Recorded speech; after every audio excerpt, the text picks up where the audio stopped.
दिनकर एक फौजी था। छोटे से गांव से बिलोंग करता था। दिनकर ने रिटायरमेंट के बाद सोचा कि वह गांव में रह के कुछ खेती करेगा या कुछ काम कर ले जिससे उसका गुजारा चलता रहे।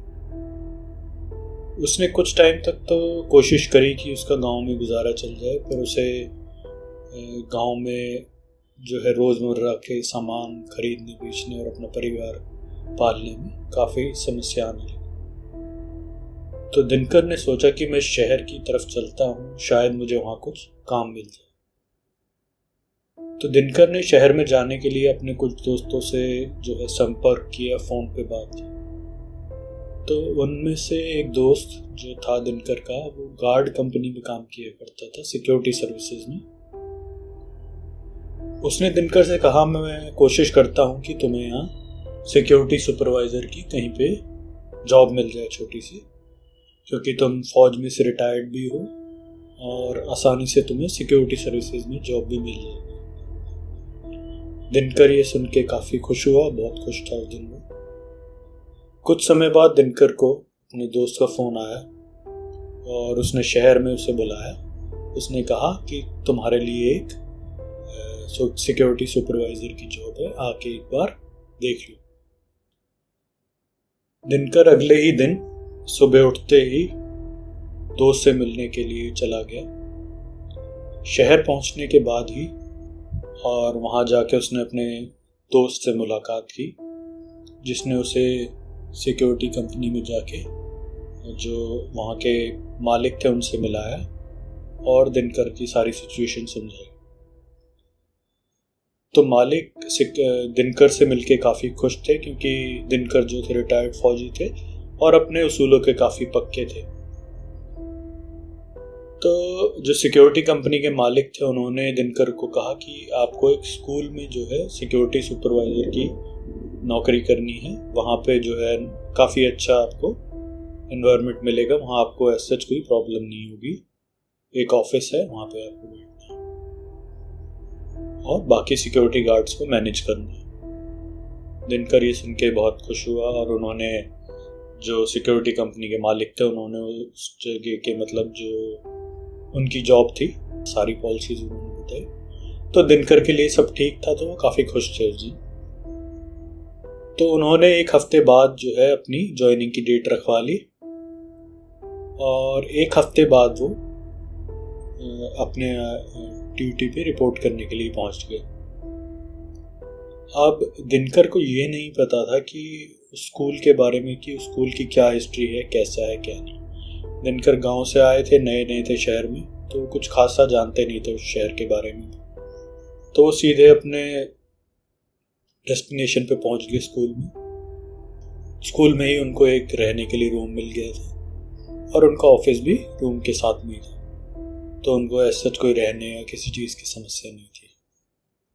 अब धीरे धीरे दिन गुजरने लग गए, दिनकर का जो है टाइम कटने लगा और थोड़ी बहुत उनकी कमाई भी सही हो गई, जिससे उनका गुजारा सही चलने लगा और वो घर पे भी पैसे भेजने लगे। अब यहाँ सब ठीक चल रहा था, तो दिनकर में एक खराब आदत भी थी कि वो रात में थोड़ी सी ड्रिंक कर लिया करते थे, क्योंकि वह फौज में रह चुके थे, तो एक थोड़ा लिमिट में उनको थोड़ी सी ड्रिंक करने की आदत थी। तो जब उन्होंने स्कूल की ड्यूटी ज्वाइन की थी तो उन्होंने ये बात जो है गार्ड कंपनी के मालिक को नहीं बताई थी कि उन्हें थोड़े से ड्रिंक करने की आदत। तो इसके बाद जो है एक रात दिनकर ने क्या किया, उन्होंने थोड़ी सी ड्रिंक कर ली और उन्हें स्कूल की हिस्ट्री के बारे में कुछ पता नहीं था। तो आज उनके साथ एक अजीब हादसा होने वाला था जिसके बारे में उन्हें बिल्कुल भी जानकारी नहीं थी। उन्होंने सोचा मैं थोड़ी सी ड्रिंक कर लेता हूँ, मैं सुपरवाइजर हूँ, मुझे कोई कुछ कहेगा तो है नहीं, मैं ये सारे गार्ड मैनेज करता हूँ। तो जब शाम हुई, स्कूल के सारे डोर क्लोज हो गए और सब लोग जो है अपने अपने घरों पे चले गए और वहाँ दिनकर और उनके जो स्टाफ था वो रह गया था। 2 या 4 गार्ड रह गए थे जो गेट पे ही मोस्टली रहते थे। स्कूल बंद हो जाता था, स्कूल के अंदर एंट्री किसी को नहीं थी। उस रात दिनकर के साथ एक अजीब हादसा हुआ। जब सब लोग चले गए और रात के करीब 9 साढ़े 9 बज रहे थे, दिनकर अपने जो सबऑर्डिनेट्स थे उनके, जो कोलीग्स थे उनके साथ अपनी ड्यूटी जो है वो कर रहे थे। तो दिनकर ने ड्रिंक तो कर ही रखी थी, अब उन्होंने थोड़ी थोड़ी ड्रिंक जो है अपने साथियों को भी करा दी, जिससे वो खुश रहे और उन्हीं के साथ रहे। तो कुछ समय बाद रात में करीब 12 बजे के आसपास उन्हें स्कूल के अंदर से कुछ बच्चों के रोने की आवाज आई और वो थोड़े से चौंके। स्कूल तो बंद था, तो अंदर से आवाज कहाँ से आएगी। तो वो थोड़े से घबराए और चौंके। उन्होंने देखा एक रूम की लाइट भी ब्लिंक कर रही है। तो उन्होंने अपने साथियों से कहा, जाके देखो तुम।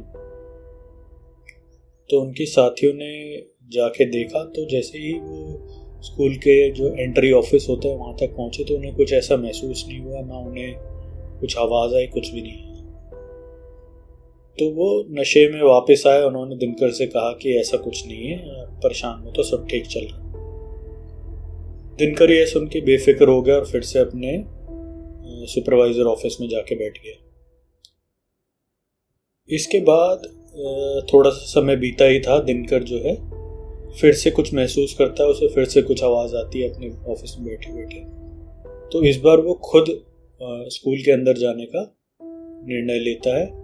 उसके पास कीज तो होती है पर उसे परमिशन नहीं होती। फिर भी बच्चों की आवाज़ सुन के वह कोशिश करता है कि अंदर जाके देखूं माजरा क्या है।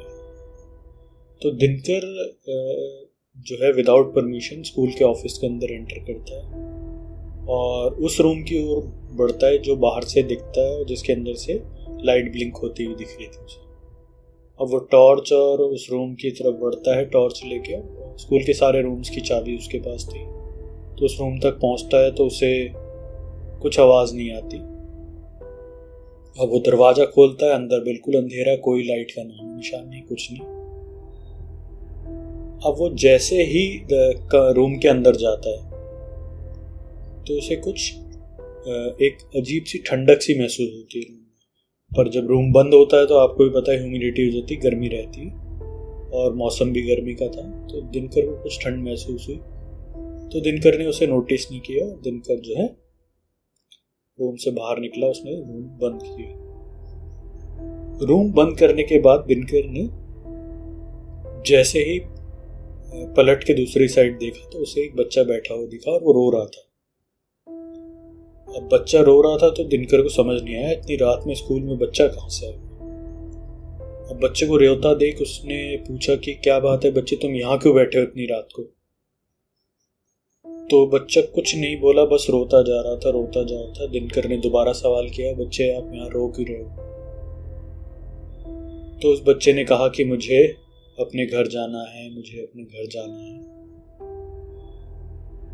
तो दिनकर ने सोचा ठीक है चलो मैं तुम्हारे घर छोड़ देता हूँ। तुम्हारा नाम क्या है और तुम रहते कहाँ हो। दिनकर ने ये सवाल उस बच्चे से किया।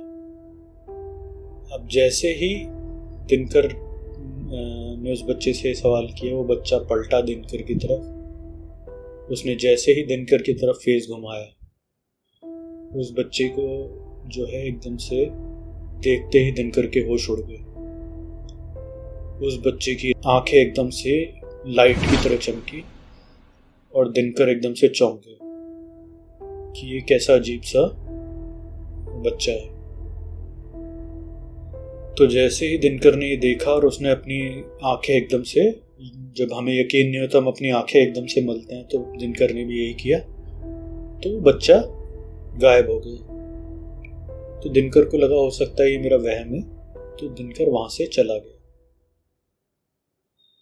अब ये बात आई गई हो गई, दिनकर ने ये बात किसी को बताई भी नहीं। अब ऐसे ही कुछ दिन और निकल गए, सब ठीक चल रहा था। अब थोड़े दिन बाद दिनकर ने फिर वही ड्रिंक वाली हरकत की और उसने ड्रिंक कर ली। अब उस दिन दिनकर ने क्या किया, उसने अपने साथियों को ड्रिंक नहीं कराई, उसने खुद ड्रिंक की। अब जब उसने ड्रिंक की तो दिनकर के साथ सेम वही इंसिडेंट उस रात भी होने शुरू हुए। रात को वही 12-1 बजे के आसपास उसको आवाज़ें सुनाई देने लगी और उसे वही उसी रूम में से लाइट दिखाई देने लगी। तो दिनकर ने इस बार किसी को कुछ नहीं बताया। वो चुपचाप से उसने कीज ली और वो ऑफिस से एंट्री करते हुए उस रूम के बाहर पहुंच गया और उसने रूम खोला रूम खोलते ही वो जैसे ही अंदर गया, इस बार जो है रूम अपने आप ही बाहर से बंद हो गया और दिनकर उस रूम के अंदर था। अब दिनकर ये देख के एकदम चौंक गया और उसने कोशिश करी दरवाजा खोले। तो दिनकर ने जैसे ही पलट के कोशिश करी दरवाजा खोलने की, तो उस रूम के अंदर से दिनकर को पीछे से आवाजें आने लग गई, बच्चों के जोर जोर से रोने की। हमें बचा लो, हमें अपने मम्मी पापा के पास ले चलो, हमें बचा लो, हमें अपने मम्मी पापा के पास ले चलो। दिनकर ये सुन के बहुत ही बुरी तरह डर गया और दिनकर को समझ नहीं आ रहा था वो करे क्या। दरवाजा खोल नहीं रहे थे। दिनकर ने हिम्मत करके जैसे ही पलटा हो, उसने पलटते ही देखा चारों तरफ उसे लगा कि जैसे चारों तरफ बच्चों के शरीर ही शरीर। दिनकर ये देखते ही बेहोश हो गया और बेहोश होया तो उसे थोड़ी देर बाद होश आया। होश आते ही दिनकर ने देखा कि उसके सामने एक बच्चा बैठा हुआ है, जैसे हम लोग बैठते हैं घुटने के बल। एक बच्चा बैठा हुआ है और उसकी आंखें एकदम डार्क है और वो एकदम से वाइट कपड़ों में। वो बैठे बैठे दिनकर की ओर बढ़ने लगा और अचानक से दिनकर को उसके सिर पे लगा किसी ने चोट करी है उसके सिर पे, और दिनकर फिर से बेहोश हो गया। अगले दिन जब दिनकर को होश आया तो वो हॉस्पिटल में था और उसे जो है स्कूल का जो स्टाफ था वो हॉस्पिटल में एडमिट कराने लाया था। और जो स्कूल वालों ने उससे फिर सारे इंसिडेंट के बारे में पूछा तो दिनकर ने पूरी कहानी एक एक करके उन्हें बताई कि ऐसा ऐसा मेरे साथ हुआ था। तो स्कूल का जो स्टाफ था उन्होंने दिनकर को पूछा कि तुमने क्या कोई ऐसी अजीब हरकत की जिसकी वजह से यहाँ पे कुछ अजीब सा हुआ जो तुम्हें फेस करना पड़ा। तो दिनकर ने कहा हाँ, मैंने ड्रिंक कर ली थी जिसकी वजह से मुझे ये इल्यूजन महसूस हो रही थी। तो स्कूल का जो स्टाफ था उसने बताया ये तुम्हें इल्यूजन नहीं थे, जो भी आदमी स्कूल के अंदर ऐसी उल्टी सीधी हरकत करता है उसके साथ ये इंसिडेंट जरूर होते हैं। और जिस रूम का तुम लॉक खोल के गए थे, एक ज़माने में उस स्कूल रूम में आग लग गई थी और कुछ बच्चे उस इंसिडेंट में जल के एक्सपायर हो गए थे, जिसके बाद से स्कूल वालों ने वो रूम हमेशा के लिए बंद कर दिया था। और तुमने जो हरकत की उसकी वजह से वो बच्चे जो है नाराज हो गए थे, इसी वजह से उन्होंने तुम्हें परेशान किया और तुम्हें यहाँ हॉस्पिटल में आना पड़ा। तो दिनकर ये इंसिडेंट सुन के बहुत ही ज़्यादा डर गया और उसने उस गार्ड सुपरवाइज़र की नौकरी छोड़ दी और वो कभी भी जो है उस स्कूल की तरफ नहीं आया और उसने अपने गांव जाने का फैसला किया और वो कभी लौट के नहीं आया शहर की तरफ।